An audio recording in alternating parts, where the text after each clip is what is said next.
Hello, everyone. Thank you so much for joining in for today's webinar. A number of people are still signing in, so we thought we'd just give maybe like a minute or two to have a couple more people on board before we start. So in probably another 2-3 minutes, we should be up and running.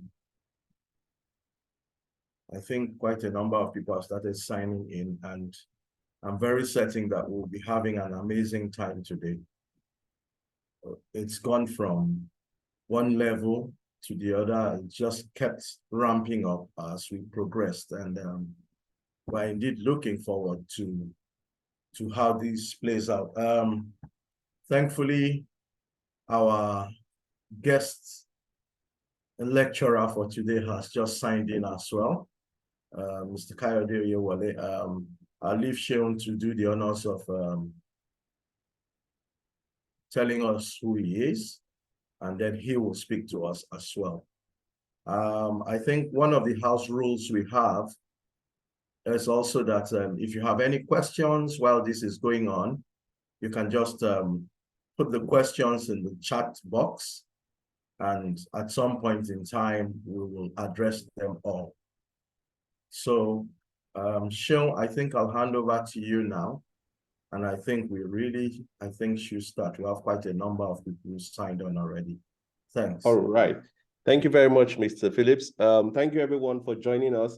This is the third edition of the webinar series, and today we'll be talking on valuation. With us today, we have someone that is like, I think from my own experience, the best authority that can speak on this. Kayode Oyewole has been a friend and a brother, and he has been in the startup space for, I think, up to a decade or if not more than now. He's one of those guys that you want to meet in the early days of startup in Nigeria, because he's the one that actually issues out the check for all the major startups that you would know. I know I would allow him also to speak on that. So today he's going to be talking to us about valuation. How do you prepare your startups for valuation? How are startups being valued? What do the angel investors or the investors look out for when they want to value your startup? So he's going to be giving us practical insights, which will now help us to position our startups based on the kind of funding we want to acquire or target. So without much I would like to bring up Kayode Oyewole. Is currently the co-founder of Telstack, which is a talent organization for startups. So Kayode, welcome. Thank you. I appreciate the kind introduction. And hi, everyone. Good morning. Well, I suspect most of you are in Nigeria, so I guess it's morning over there, or morning over here, rather. Just let me know if you can hear me. Thumbs up if you can hear me loud and clear. All right, Kayode, thank you so much. This is Philip from Kavik. So we have people from South Africa, people from Malawi, people from, I think, Zimbabwe as well, Ghana. It's really a widespread of guys speaking.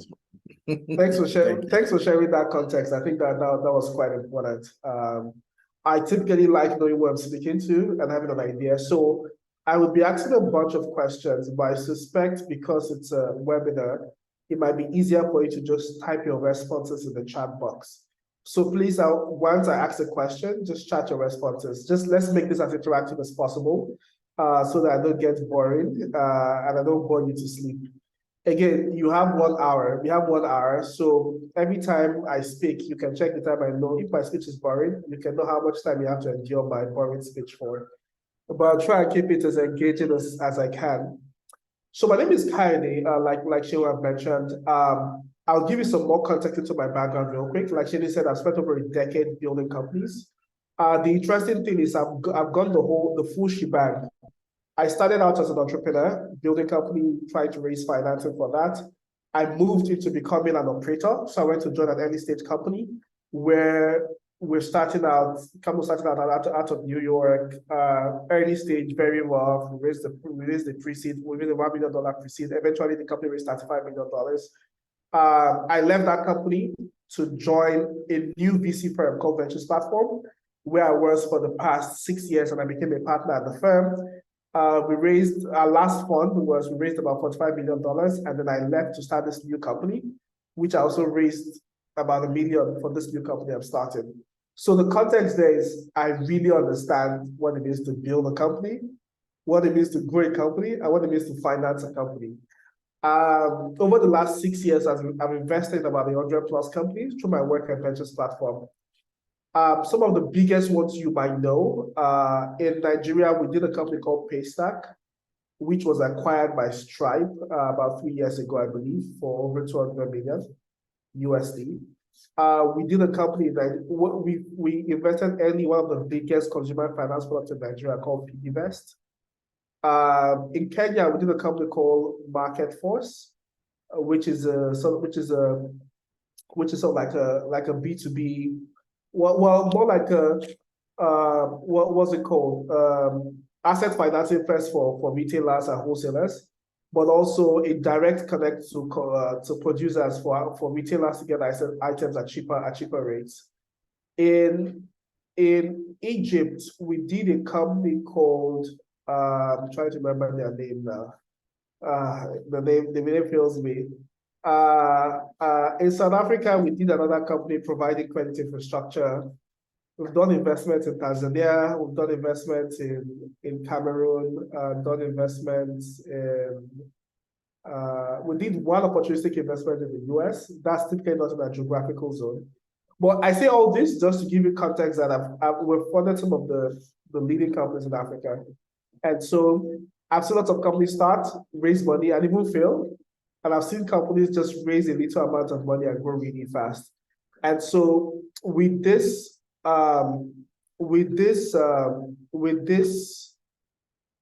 conversation, so what I'm going to be sharing with you is sort of like my topic was sort of like air more on the side of just the financing process, like how to raise financing. And then I'll double tap a little bit on valuation because that's an important component of the conversation. So yeah, that's just context. My question for everyone is, and you can just type into the chat box, has anybody on this call raised financing before? And it would be good if you can be distinctive in your response to say, I've raised financing. I'd like to know what kind of financing. Is it equity financing or is it grant financing? And if we don't know the difference, I'm happy to also talk about the difference. So quickly, grants are organizations that give you money free of charge.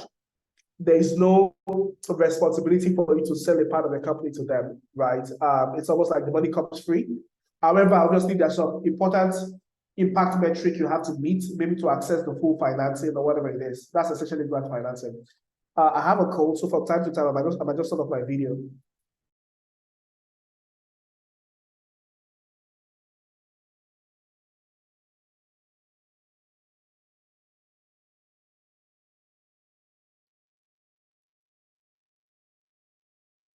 Okay, I can see people say they're bootstrapped, interesting. Bootstrapped. All right, interest. Okay, somebody said angel funding. Okay, that's good. So it seemed to me like a lot of people on this call are yet to raise financing. And so it helps me figure out how best to tailor this conversation.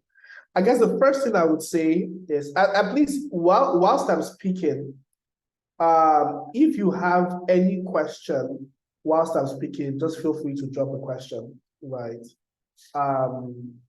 Okay, so why is raising financing, why is it important in the first place? Why should you raise financing, right? I guess that's maybe a good place to start for those still worried about, should I raise financing or not? I personally don't think every company needs to raise financing. I know raising financing seems it's like the really interesting thing to do. You want to put up an article on TechCrunch or TechCabal or Forbes, say, hey, we just raised $1 million, $3 million, 5, and then everybody's popping you messages in your DM, congratulating you. Your LinkedIn inbox is full, your Twitter inbox is full. Your classmates that you have not spoken to from uni 20 years ago, 50 years ago, are messaging you, congratulating you. And I guess that feeling is really interesting, right? But raising financing comes with a humongous amount of responsibility, right? Most times, I think we tend to undervalue. To give you context, if you raise $2 million, right, in today's Nigeria, what that means is that somebody has given you 2 billion naira. I think we don't understand how huge that was. Like, somebody has given you 2 billion naira, and they're like, I'm giving you this money because I trust in your ability to build something that would return this money to me maybe 50 times. In most cases, when an investor gives you whatever, say $1, 1 naira, their minimum expectation is that they want that money at least 10 to 20x of what they're giving you. In most cases, they need about 50 to 60x. So for context, if you raise $1 million, the base expectation is that you're going to return at least $10 million. Right. So what that means is that whatever you're building has to become at least 10x in value. So if your company was valued at $10 million when you raise $1 million, it means that at the minimum, you have committed to building a $100 million business. To build a $100 million business, you need to be doing about, for each point, just be valued at $100 million, given where the market is today, you need to be doing at least between $20 to $30 million in annual revenue. Now, to put that in context, you need to be doing 20 to 30 billion naira in revenue if you're a Nigerian company. Now, you can convert that to whatever currency, whatever country you're in. And not a lot of business do that kind of revenue. So the point is, raising financing is good, right? But the expectation is crazy. Like, you're expected to grow fast, expected to deliver returns. And if you're not careful, those expectations can weigh you down. But it's also a beautiful thing because now you have a shot at truly building something that can make the world a better place. I believe people should be building companies both from a selfish perspective and from an altruistic perspective. So the selfish perspective is obviously you want to build a company that gives you kind of return, upside return, make a lot of money. But the altruistic perspective is, I believe the best companies truly start out not trying to make money, but trying to solve a real problem. And those kind of businesses are not just good for the founders, but they're also good for their communities, right? And we can go into a rabbit hole around companies like, okay, so where do betting companies fall into this, right? Or where do companies like, what's that one in the US now? OnlyFans, where do those kind of companies fall into? That's a different conversation entirely, right? So you raise financing because you've seen an opportunity that is big enough, and you think that with the right amount of financing, you can grow your company and capture that financing. You don't raise financing because you want to pay yourself a fat salary. You don't raise financing because it's the cool thing to do. You don't raise financing if you don't have a clear idea that this company can become a big enough company for you to return this money 10 to 20 times. Right, so that's clear. There's a whole conversation around that, but I think just wanted to establish that real quick. The second thing I'll quickly say is, what are the types of financing, right? And I think I'll quickly divide this into two categories, right? Which is the non-dilutive financing and the dilutive financing. In simple terms, what that means is grant versus equity. Now, again, like I described earlier, grant is where you sort of like raise money. It's a one-time thing. Or you can raise multiple grants, but you raise money. Your investors don't care about owning a piece of your company.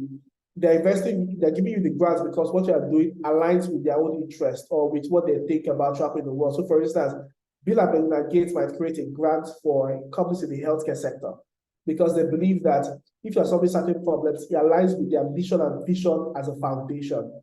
MasterCard has different grants, Alibaba, a bunch of companies have grants, right? So I'm not going to speak on grants because I also think I'm not an expert on grants. We've given a few grants in the past, we've partnered with a few grants organizations in the past, but I still don't believe I'm an expert on that. I'll speak on the second part, which is the dilutive financing, equity rounds, right? Equity rounds are essentially rounds where somebody is buying a piece of your company.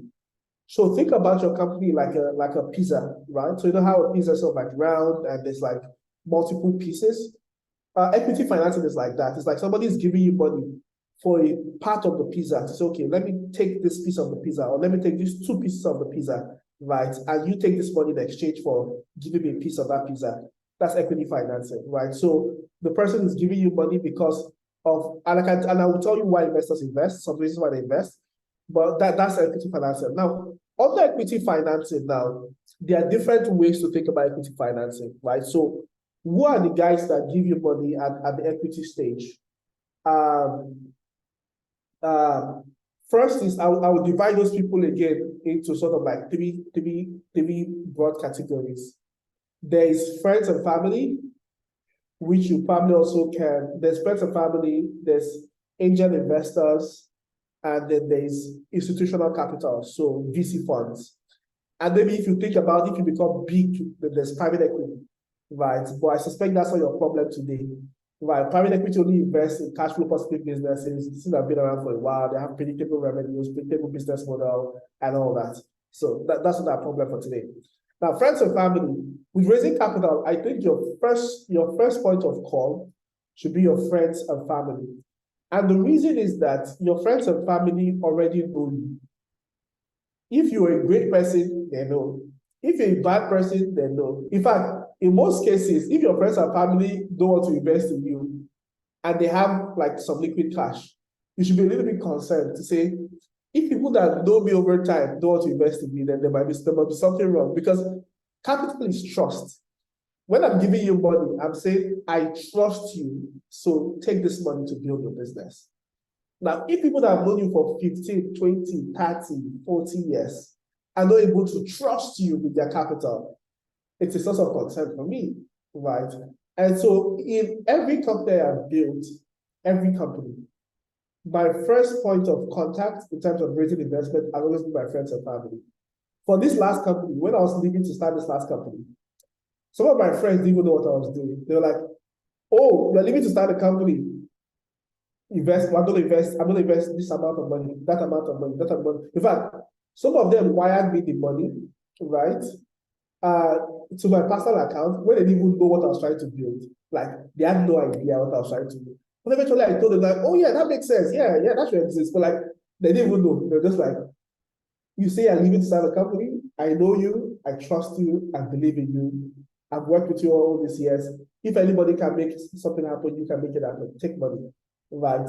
And again, you can the extra can say, oh, I don't have friends and family that have money. Now, this money doesn't have to be like world-changing money. I remember my first company, my first investor in that company was like maybe 11, 12 years ago, was my friend. And guess what? He didn't have lots of money, but was working in a big consulting firm. It was early in his career, very early.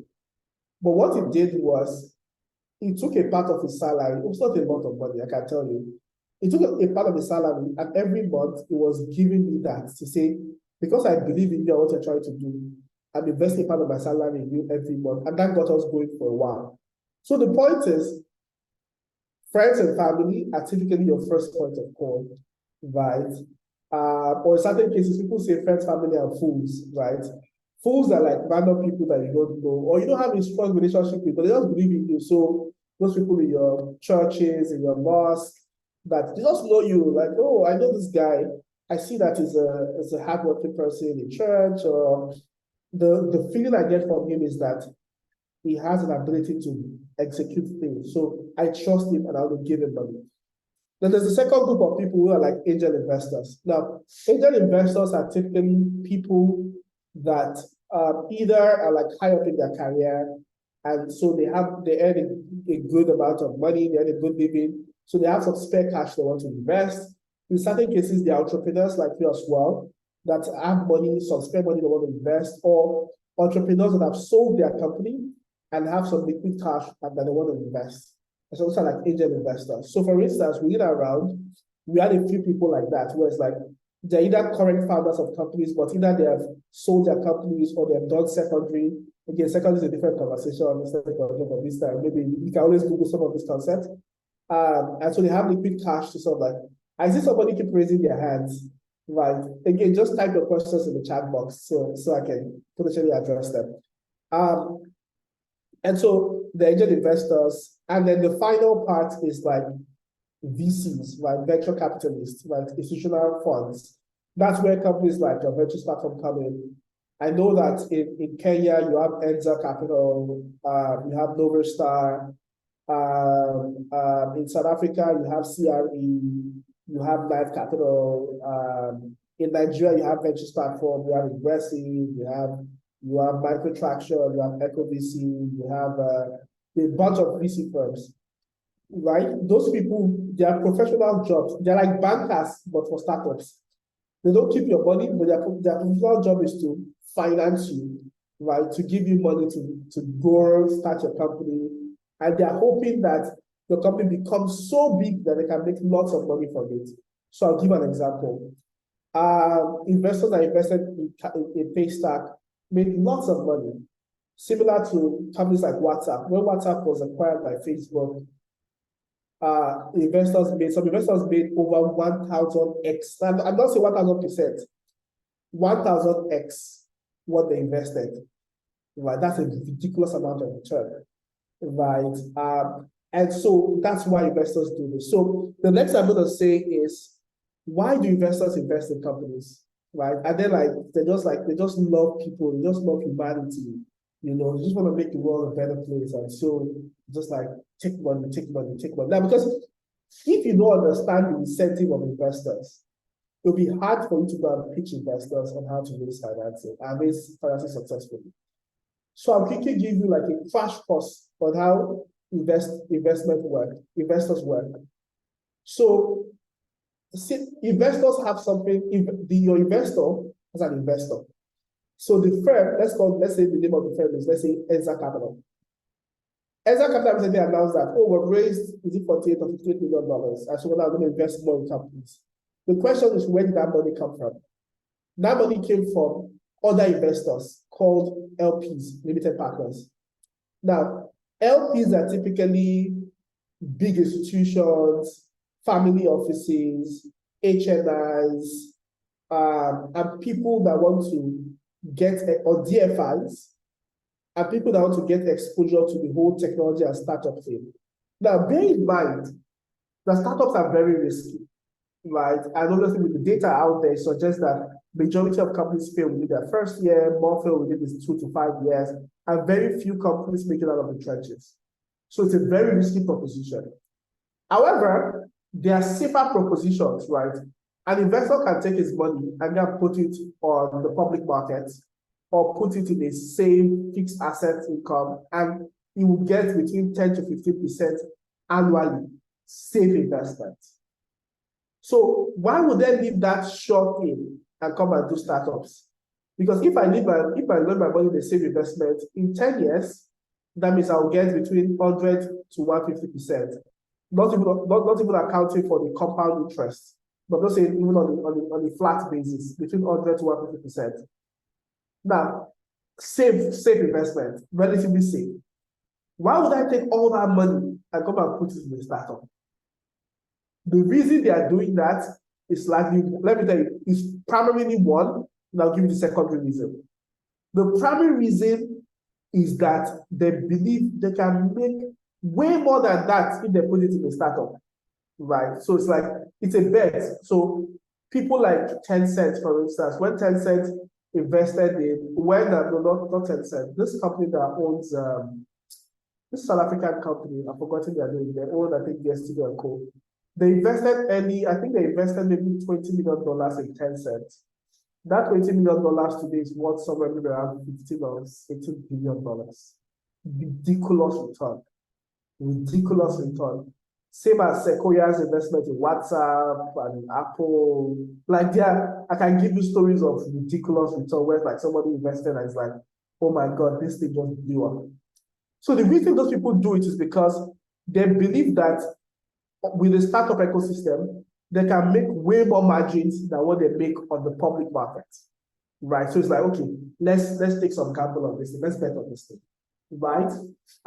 And so the expectation is not that you give them the kind of returns that the public market will give them. Because if it's that, they might as well just go and put that money there, because that's a safer way. So those are the investors of your investor. So your investor goes to those guys and pitch them and say, you know what? I'm going to change the world. I know you care about the world, but more importantly, I'm going to make you more money. So give me some money. Well, okay, I believe you. They give you some money. Right. Now, your investor, let's call this Enza Capital or Venture Spark or whatever. Your investor also knows that I'm going to make lots of mistakes. Not lots of mistakes. Companies by nature will die. So if I invest in 50 companies, maybe 40 of those will die. I will not be able to return any capital to you, which means you are whatever word you want to use after that. Now, after that, the remaining 10 companies, maybe 3 will return the money you invested in them. So let's say I have a $20 million fund, I invested in 50 companies, 40 died. 3 return the money I invested in them, not the money for the fund. So they return, if I invested 100K or 200K in them, they return that 200K. Maybe another 3 will return 3x what I invested in them. So if I invested 200, they return maybe 600. But it's my hope that 2 or 3 would return outsized results. So they will not just return 300K, they'll return 15 million, 20 million, 40 million in ways that allow me to return my fund and return my fund in multiple times, right? And so when an investor is trying to invest in your company, what he's asking himself is not, I'm investing 100K, can this company return 300K? No. What he's asking himself is, I'm investing 100K, can this company return 20 million inside of my fund? Or can it return half of that fund, $10 million in the future? And so that is how they are thinking. So when you are coming to pitch with all your vigor and you're like, building this interesting thing is going to change the world, you are so happy. In their mind, they're asking themselves, can this be a big company? And so what are investors looking for? 3 things specifically, I'll tell you. They're looking for a great team. That by team, I mean people with proven abilities to execute, to be visionaries, to lead other people, and to out-execute other people. So I'm looking for a solid team because they know that whatever you are doing, there'll be competitors. There'll be 10. In fact, if any of you tell me what you're doing today, I probably can tell you 10 companies doing the same thing across Africa. Right? They know there'll be competitors. So in their mind is, I want to find the guy that will win this market. That will either be number 1 or number 2. So they're looking for great teams. 2, they're looking for great markets. Is there a big enough market for this company to serve? So say for instance, you were in Nigeria today and you start a business printing recharge cards. That market is dead because everybody has moved to their mobile devices to buy airtime on their mobile devices. Yes, there might still be some people in some rural areas using recharge cards, but every single day the internet grows, every single day mobile phone grows, that market keeps shrinking and shrinking and shrinking and shrinking. So those companies, those years that made billions of naira, billions of money from printing recharge cards, most of them are dead today, or they have changed their business entirely. So an investor is looking for an opportunity in a big market, or it should be a massively growing market, right? A market that today it looks like it's small, but over time it's going to massively grow over time. There'll be more people that need that service. There'll be more people that want to pay for that service, or more businesses that want to pay for the service. So that's the second thing that investor is looking for. It's like, first, a great team. Second, a big market. And then the third is the right product for the market. Where it's like, there can be a great market, but what you are building is not right for the market. For every service or product you are building today, there's a way people correctly solve that problem, right? Now, that way might be not optimal. That way might be costing them money. That way might be leading to debt. So, for instance, before the medical society advanced in terms of medical care, there were certain times when there used to be doctors that to solve certain skin diseases, they'll come and peel off the whole part of that skin and then try to apply some ointment and all those things. Now, was that really the most optimal way? No. Did it cure some things? In some cases, but did it lead to many deaths? Yes, as well. So if you come and say, well, build this new thing that saves people and leads to lower death ratio, and you don't have to peel the skin. Now, it doesn't mean that people don't have the way they solve that today. It just means that what you're proposing is better, is safer, and is obviously maybe cheaper, maybe not cheaper, I don't know. Right? So the point is, your product, when you're pitching a product, when you're building a product, it has to be better than what people are using today, the way they are solving that problem today. So that's 23 things investors look out for. So just give me 30 seconds again to go down.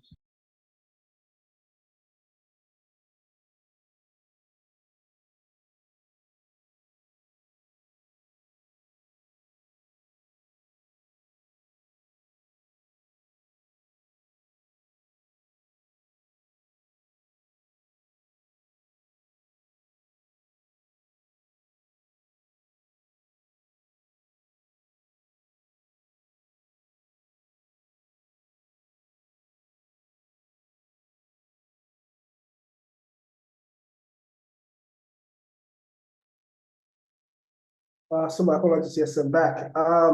So yeah, those are like the key things that investors are looking out for, right? Now let's talk a little bit about So the important point there is that when you're trying to fundraise, you must align your interest with investor interest, where it's like you can show him how this company will become a big company and it becomes very valuable in a way that it can return their fund over and over. It can help them make lots of money. So let's talk a little bit about the fundraising process, right? So let's assume you're like, okay, I'm ready to fundraise now. The team is a great team. We have a product that we believe solves a really important problem for users. There's a big market for this. We've tested it. We can see one or two people love it. Now want to try to start building this out and scaling it. I'm ready to go and fundraise. What does that process look like? So I'll tell you one thing today. Fundraising in 2023 was much more harder than what it was 2022 and 2021. 2022 and 2021, it was cruise. Everybody seemed to was smoking something. I don't know what they were smoking, but everybody was just in a happy mood. Everybody was just writing checks. People just thought COVID is going to last forever. All of us are going to be on the internet. We will never go out again. So anything that had www dot whatever, I think money. It felt like the internet boom as well in the early 2000s, right? But that time has passed. Everybody's eye has shined back again. People have realized that they've made wrong investments. They've invested in things that are not scalable. They've overpriced certain companies, and now so investors are now much more diligent in terms of like how they approach investments. And maybe in certain cases they have gone to the extreme as well, where it's like, before we give you money now, I want to ensure that all the I's are dotted and all the T's are crossed and all that. Right. So if you're trying to fundraise, I'll tell you for free that it's much more harder. Especially if you don't have pedigree. Pedigree again is like people can point to which is why you see things like, if you worked for a prominent company before, maybe you were head of growth at, I don't know, say Andela or Safaricom or Paystack, or you were head of product, or you've done something people can see, is much more easier. And the reason you need to know this is just to give yourself aware. Like, see, when people try to say, no, investors are buyers, I'm like, humans are buyers by nature. That's just the honest truth. If I come to you and your friend comes to you, you know your friend, you trust this friend has been with you for years, and the friend says, I need $10, and you have just $10, and I also, as a stranger, I need $10. Chances are you give it to your friend first, because you know your friend, you have a historical relationship with your friend. That human beings are by default are biased. So you need to know what goes into all these biases and say, how can I play this to my advantage? Right. I like describing it as it's like a puzzle. You need to be able to figure out how each piece of that puzzle fits together. Right. And so, first off, you need to understand what advantages do I have as a founder, and what advantages do we have as a founding team. So, for instance, let's assume me, I'm a co-founder. I was at I was head of customer success at Safaricom, let's just say. Or my co-founder was head of product at Flutterwave, right? Now, those are two advantages people have. First, what you have shown is that you have pedigree. To build your career to a point where you are head of something or head of that at a company growing really fast shows that you're good. It's a proxy for what people to use to judge you. When we're trying to say we're analyzing you, what we're trying to see is what have this person done in the past? Have they demonstrated that they can build, they can execute, they can grow, right? So they're looking at now. If you don't have that, you're like, okay, -1. Now, what do I have? Right, and I think every founder should have something. I was going to say every founder has something, but not to be a motivational speaker, because there are times where you see certain people and you're like, I don't think you should start a company yet. You should probably just go spend some time working or learning or building. There are just too many things that you don't have yet. And not that's a bad thing. I'll tell you, building a company today versus when I was trying to build a company 12 years ago, the difference is clear. Right, there's certain things I will not even do again. There's certain mistakes I don't make. Like, I mean, I was talking to a friend that was building a company as well, and I was making lots of mistakes. I'm like, I don't even need to, like, these mistakes are too obvious, but it wasn't seeing it. I was like, this thing I tried to do, I did this thing 10 years ago. I can tell you what the outcome is. And when the outcome happened, he was surprised. I'm like, I'm not a magician. I've just seen this thing you're trying to do over and over again. It's like, this is a wrong way to do this thing. So investors don't want to use their money to be experimenting, right? You can use angel investors' money, you can use family, friends, and family, but investors want to be sure that this person understands what they are doing, right? And so you want to understand what are your advantages. Is it that does your team have deep experience? Does your team have unique insight? At times, if you're trying to solve a problem that you were a part of, it even makes it easier. So for instance, somebody leaves Flutterwave and then tries to do another payment company and say, see, this problem, we put something that Flutterwave, but I figured out how to solve it, right? Which is why you realize that the two biggest payment companies in Nigeria, for instance, maybe even the three, but let's even leave it as which is having to sell like OG. But Flutterwave and Paystack, both of them, is interesting that their founders had experience working in finance. And the problem they saw it by being in finance. Now, what that is called is called founder problem fit, where the founder you don't need to have, I'm just giving an example. It's not you can say, oh, I must have worked in the sector trying to solve. There are times where having a dispassionate third party look at it even gives you a better way to solve that problem than people in the problem. But there's something called founder problem fit, where it's like this founder just understands this problem in ways that other people don't understand. So he's able to build a better company about that. And so you want to understand what your advantages. Is it that you have deep industry insight? Is it that you have pedigree? In certain cases, some investors care about the school you go, unfortunately. I don't give a shit about that when I was investing. But some investors like saying, oh, this person went to Stanford, MIT, oh, this, that. Well, unfortunately, I can't control what other investors are solving for, right? But you need to understand what your own unique advantages are as a founding team, right? Now, when you sort of like distill that and now without knowing your disadvantage, you also need to understand what's your unique advantage for the product, right? Is it that our product is better? Is it that it solves a problem that people are trying to solve but don't solve well? Is it that it solves a problem that is ignored by lots of big companies, but there's a huge opportunity there? Is it that big companies solve it, but it's too expensive?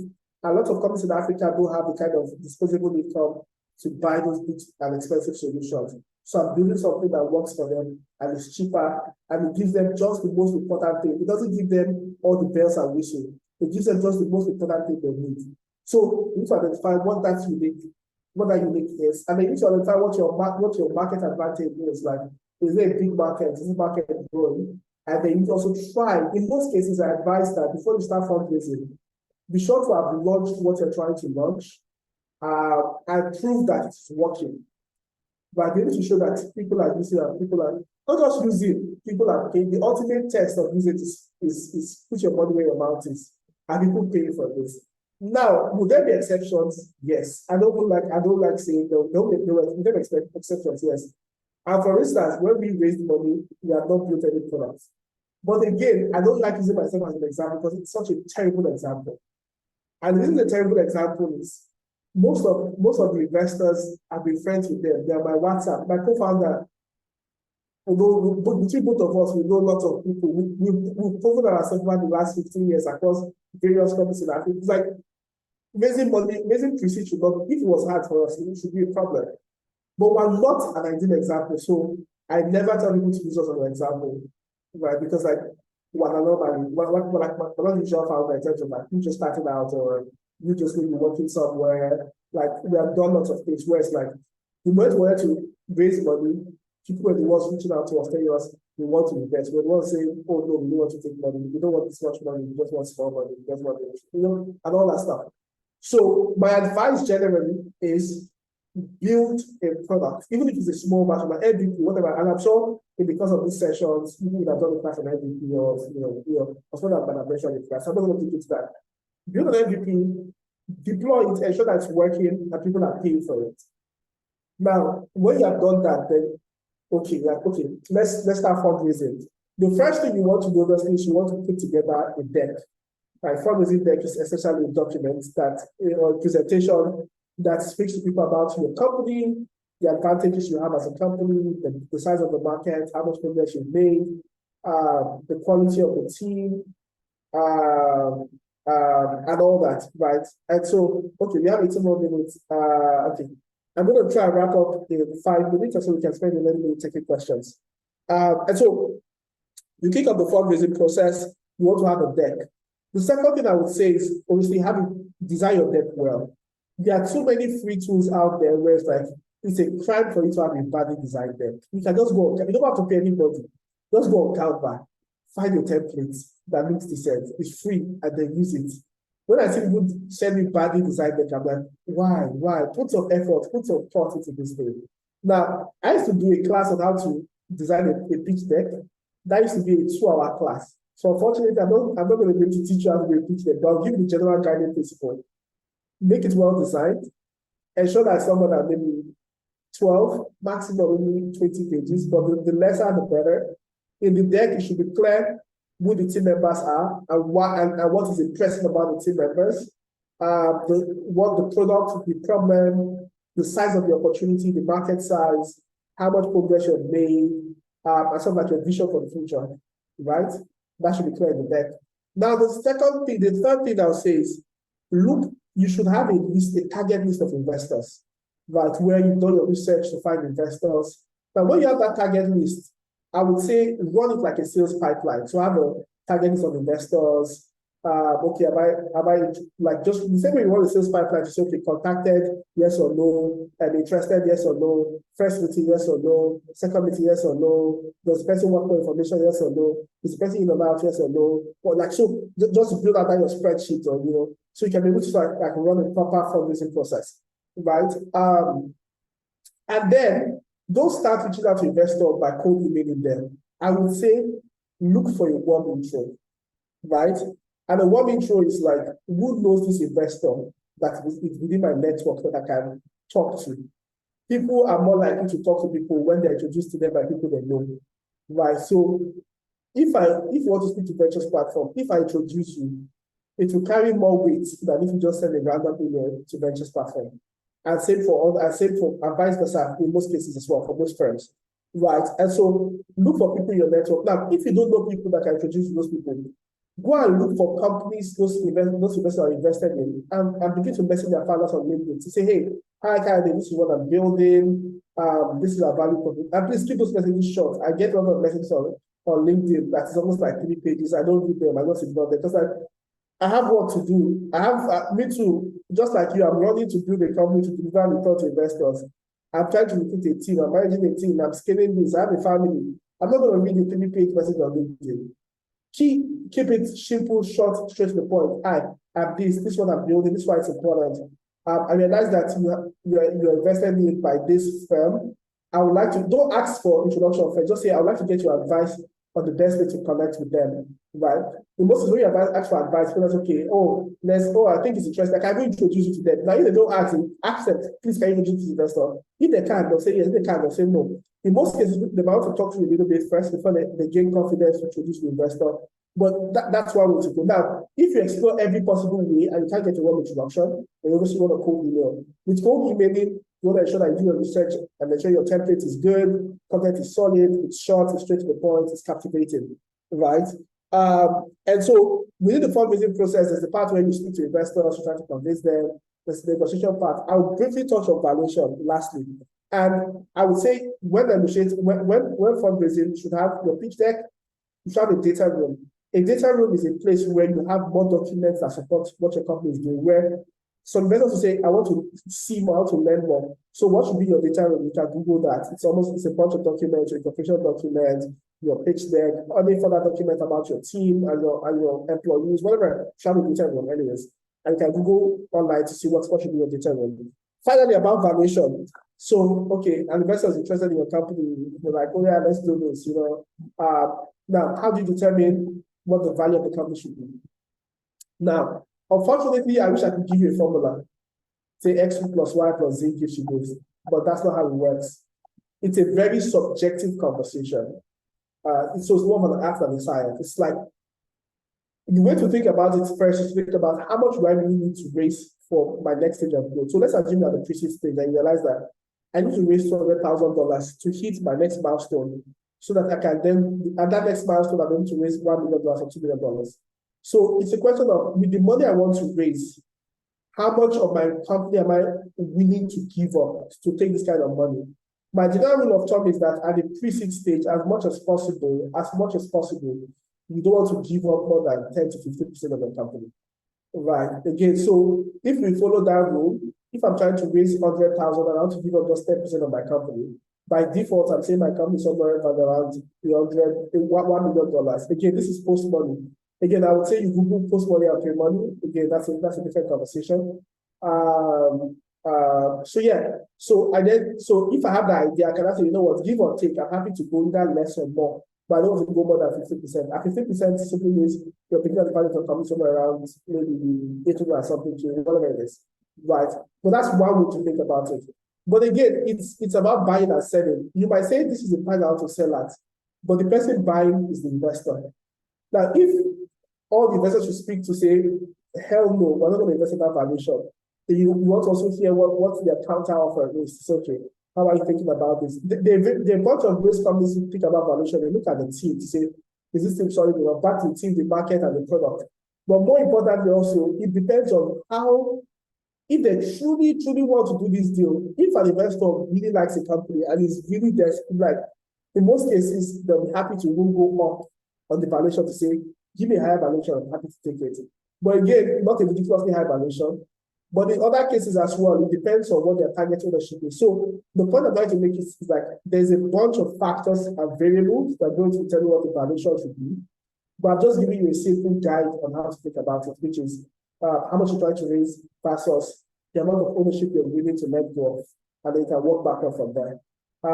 I'll be happy to take questions now, and I hope you've learned one or two things from this. I think we have 10 more minutes. I'll take questions in 10 minutes, and then we can all pass everything.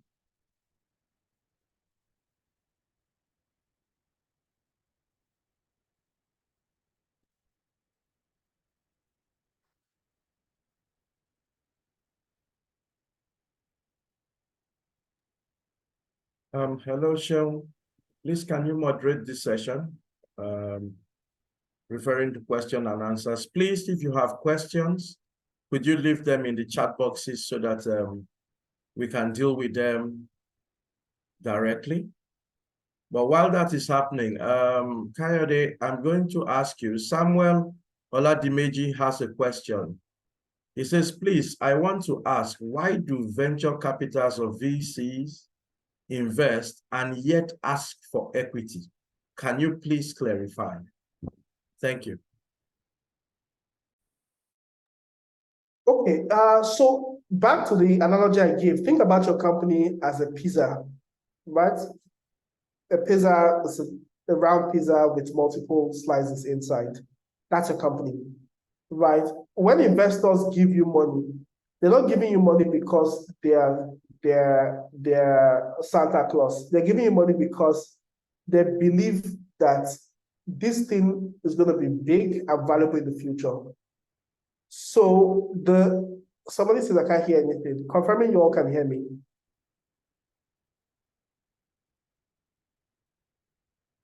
If you can hear me, please just type it in so I know I'm not talking to myself.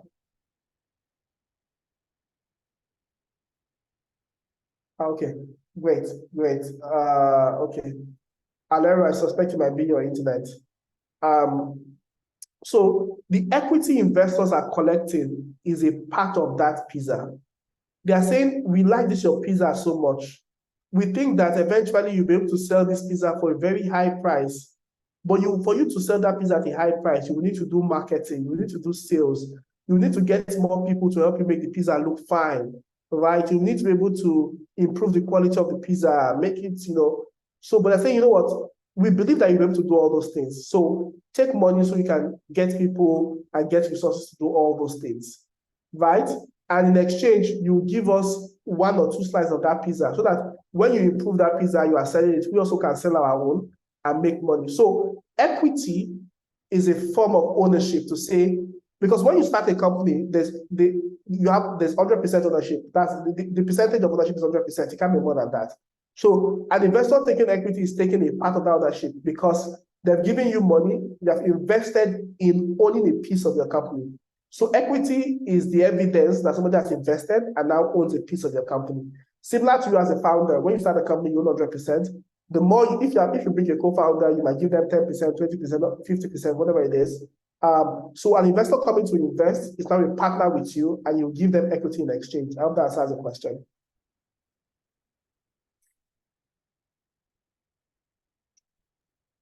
Okay, thank you, Kayode. I'm going to also ask a question of my own.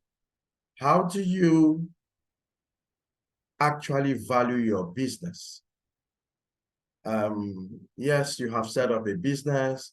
Yes, you are trying to approach people for resources, and you might even be thinking of maybe going higher and looking for investors at all. What's the true value of a business? How do you end up not either overvaluing your business as it is or undervaluing it for investment sakes?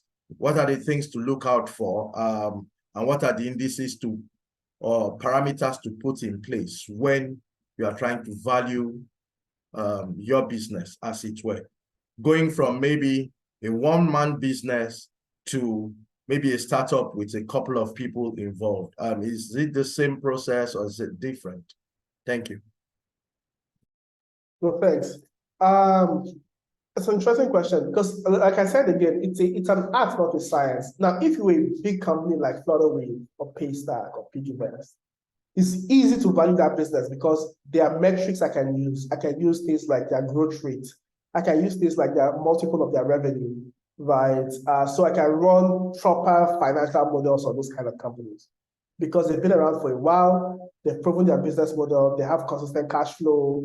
They have a business model that works, and they have historical data around growth rate, around churn, around retention, and things like that. So with companies like that, it's easy to value. I can run a DCF, it's like a discounted cash flow model on them to figure out what the right value is. But with small companies and early stage companies, it is very hard because there's not a lot of historical data. They don't have predictable revenue. If I do a revenue multiple, some companies are making 300, 400,000 naira monthly. That's 6 million naira a year. If I do a 10x revenue multiple or a 5x, for public market companies, it's still depending on the sector, it's between 2 to 15x. Even if I do a 15x revenue multiple, that means I'll value the company really low. So we don't use things like revenue multiple for early stage companies. The way investors sort of like think about it is to think about first off, how much ownership do you want to own in this company? No, so let me think from a founder perspective. The way to think about it is to think about what do I realistically think I can build? Let's assume I think I can, and I don't just think as I can build a unicorn. Unicorns are called unicorns because unicorns are mythical, rare animals. They are very rare. Very few people are able to ever, anywhere in the world, build a $1 billion business. Very few people. And so when people say unicorn, I just used to laugh that not only people know how hard it is to build a unicorn, right? And so let's assume you believe that my business can become a $50 million business because I've seen the market opportunity. I think we can get to $10 to $20 million in revenue over the next 7 to 10 years, right? So the question then becomes, if I think I can exit this business for $50 million, right? And for me to get to $50 million, I think I would need to raise maybe $3 million, $4 million, $5 million to get to $50 million exit. So what that means is that I'll probably need to raise 2 or 3 rounds of financing. Now, what ownership target would I like to have by that time when I get there? And you might say, by the time I get to $50 million, I'll still like to own maybe 50% or 60% of my company, right? And so that means that over a fundraising round, I'm happy to let go of 40% of my company. So I can say, okay, at the early stage, again, like I said, the simple way to approach it, and you can, the articles around is to say, okay, at the pre-seed stage, you probably should not give up more than 10 to 15% of your company. So if you figure out that you need 1 million naira, what that means is that you're trying to work within the 10 to 50% range. That means you try and raise 1 million naira and try to ensure that your valuation is somewhere around 10 million naira or 8.5, so that you don't give up more than 10 to 15% of your company at that stage. Because at the next stage, again, you'll be required to give up another maybe 50 to 20% of your company. So that's the way to think about it. Like, again, there's no standard math to say, okay, this is how to value a company. If you're a big company, there's a math to do that. For a small company where you don't have predictable revenues, no predictable growth, no historical data, it's hard to do that. All right, thanks. Bidemi Borishade says, when is using the market value of your business, industry, or solution type a good strategy to evaluate your business for fundraising? Would you advise it?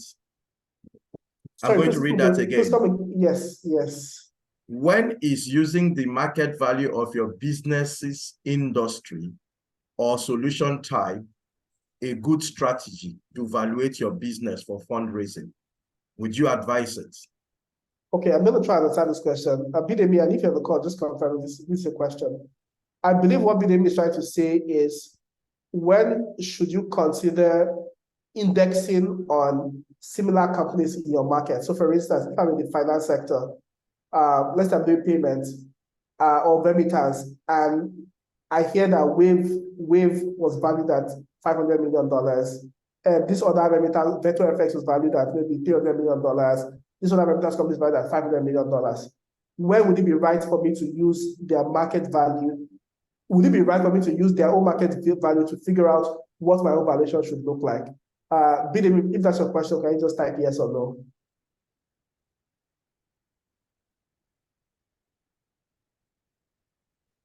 While we're waiting for Bidemi. Okay, yes. Bidemi says yes, but with extra. Okay, type the extra in while I try to answer the yes. So there are times when you can use market data as a proxy for you to do your own valuation. But again, you have to be very careful with that. In the early days, again, because so in the early days, if I hear that I'm starting a remittance company and I hear that SendWave sold for $500 million, I cannot say my valuation is $500 million, except I'm doing similar revenue and similar growth rates to SendWave. So the question is, if you're doing similar revenue and similar growth rates to that company, can you use that to determine your valuation? The answer is absolutely yes, right? So if I'm at a similar level with a similar company and we're doing similar numbers and the company is valued at a high number, can I use that number? Yes. Now, if I'm not at a similar level with that company, and I'm not saying because SendWave sold for $500 million, and I know that in the future, 10 years from now, I can get to $500 million. So you should give me a $50 million valuation today, then that doesn't make any sense. Now, if you know that you are the early stage and a similar early stage company like you doing similar numbers, raised at a $5 million valuation, can you try and index on a similar valuation? The answer is yes. But like I said again, it's still a buyer and seller market. You might want a valuation, your investors might not be willing to give that valuation because they think it's too high or too rich. I will put one big caveat. The big caveat is don't always try and overinflate valuation. I know we all want to say that my company was valued at $50 million, $100 million. Now, the challenge with raising money at a high valuation is that your next round, you have to raise money at a much more higher valuation than the last round, right? And what might then happen, and it's going to happen to lots of companies, already happening. 2021, 2020, people raise money at ridiculous valuations. Now, some of those companies, their valuation is dropping to more than, so I'll give you, there's this company, is it Klarna? Klarna's valuation dropped from about $30 billion to maybe $3.5 billion. That's wiping out value, right? It can get so bad where your investors will get so angry they decide to kick you off the company because like you're just wiping out all the value of the company. So every time you raise money, you should be asking yourself, can I justify this valuation in my next round? Can I raise at 3 or 4x this valuation? So if you raise your silver at 10 million, can you raise your Series A at 30 million or 40 million or 50? So for instance, at our pre-seed, an investor wanted to give us a way higher valuation than other investors.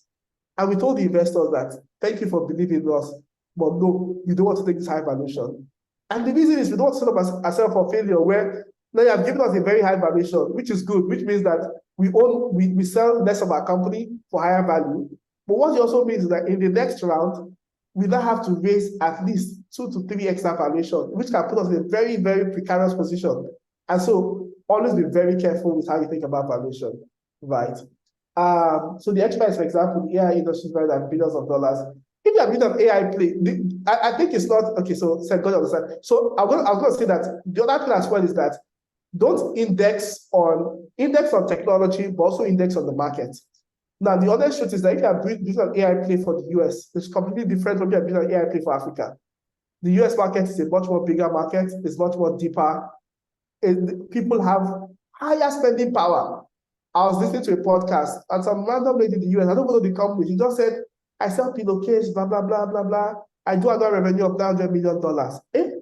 I said, gee, that's what the US is. There's a company, the US is, I was reading, is it Costco now, the supermarket in the US? They do $470 billion in annual revenue. That's the GDP of, I don't know how many African countries put together, one company. So those markets are very deep, very wide, very rich.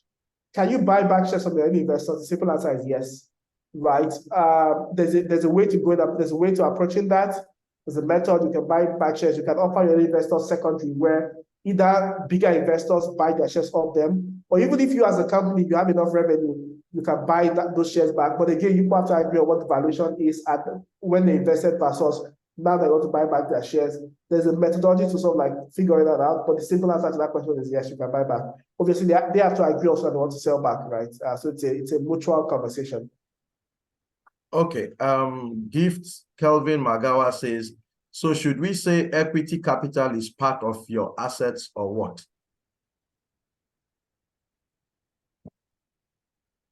So is this person referring to assets as an individual? I'm not sure I understand that question. So probably assets of the startup. Will you say the equity or the capital you are giving is part of your asset? Is it an asset to your startup?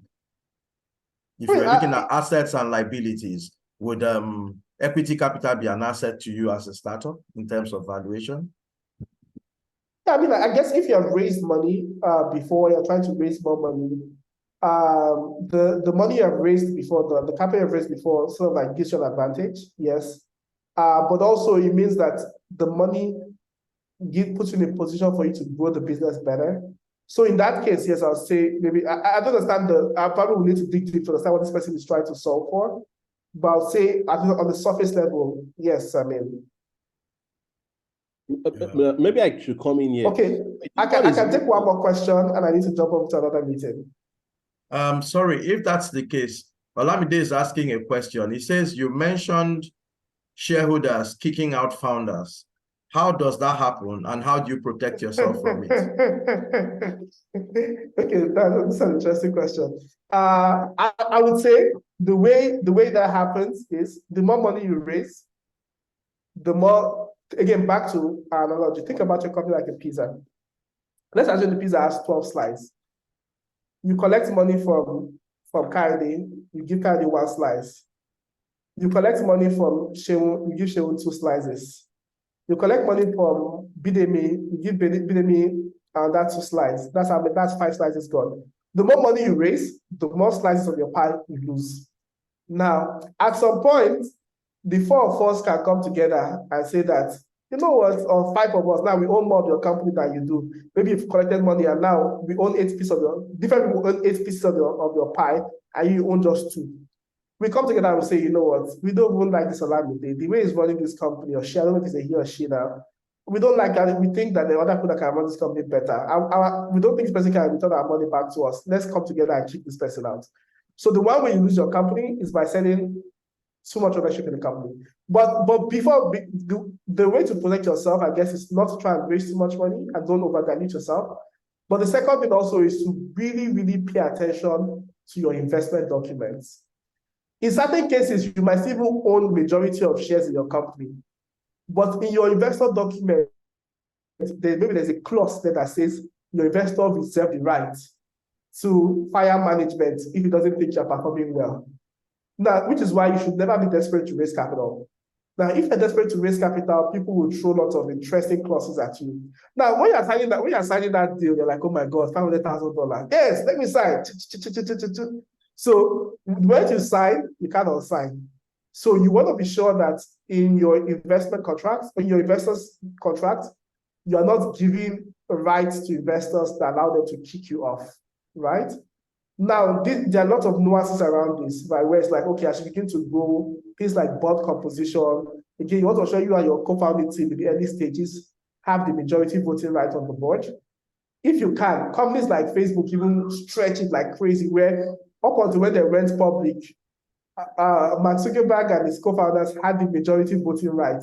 So they could not kick them off. They could decide anything about the company, even though they didn't own majority of the company. Again, the point there is that work with your lawyers, ensure that you're not giving out clauses that put you in a precarious position in the future, and ensure that when it comes to voting rights and things like that, you and your co-founders have the majority voting rights.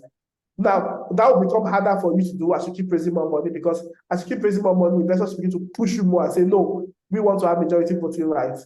Again, at that stage, you figure out what to do. But in the early stage, try and look out for your contract that you sign with investors, ensure that there are no funny clauses there, and ensure your rights are protected within those legal documents. That's a simple answer to that.